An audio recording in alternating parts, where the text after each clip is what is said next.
আজকের ব্লগটা শুরু করছি দাঁত ব্রাশ করতে করতে, সেটাও আবার হাত দিয়ে। হ্যালো এভরিওয়ান, কেমন আছো সবাই? আশা করছি সবাই ভালো আছো। এটা হচ্ছে আমার ফার্স্ট ব্লগ। আমি এসেছি আমার পুরনো বাড়িতে। এখানে দেখো চারিদিকটা কত সুন্দর। আমি আর আমার বোন গল্প করতে করতে চারিদিকটা একটু ঘুরে দেখছিলাম। দেখো কত খেজুর গাছ। আমরা কম বেশি সকলেই জানি এই খেজুর গাছ থেকে রস বের করে সেই রস জ্বালিয়ে গুড় তৈরি করা হয়। দুজনে মজা করতে করতে বললাম, যা ওই গাছটার কাছে যা, গিয়ে দেখ রস পড়ছে গাছটা থেকে। ও দেখো কি করছে। আমি ওকে বললাম, আ কর, দেখ তোর গালেও পড়বে।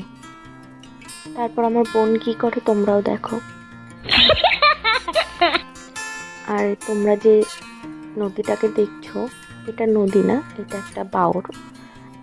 এখনো অনেক মানুষ এই বাওরে জামা কাপড় ধোয়। যাওয়ার পথে একটা ছাগলের বাচ্চাকে দেখে এত ভাল লাগলো, আমি একটু তাকে আদর করে নিলাম। তারপর আমি আর বোন সোজা বাড়ির দিকে চলে গেলাম।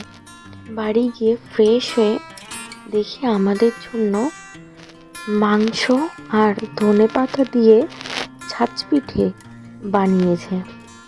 শীতের দিন গরম গরম পিঠে আর মাংস যদি থাকে সাথে, উফ, তাহলে আর কি চাই বলো। তোমাদেরও কি ভালো লাগে পিঠের সাথে মাংস?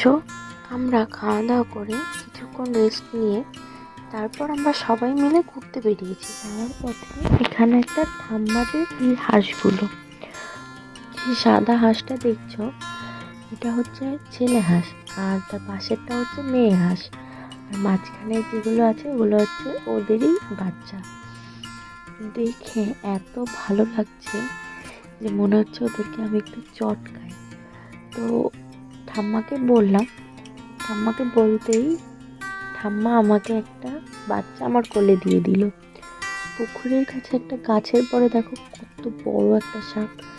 যাই হোক, দেখো বাচ্চাটাকে নিয়ে আমি কিভাবে চটকাচ্ছি। তারপর আবার বাচ্চাটাকে ঠাম্মার কোলেই দিয়ে দিলাম।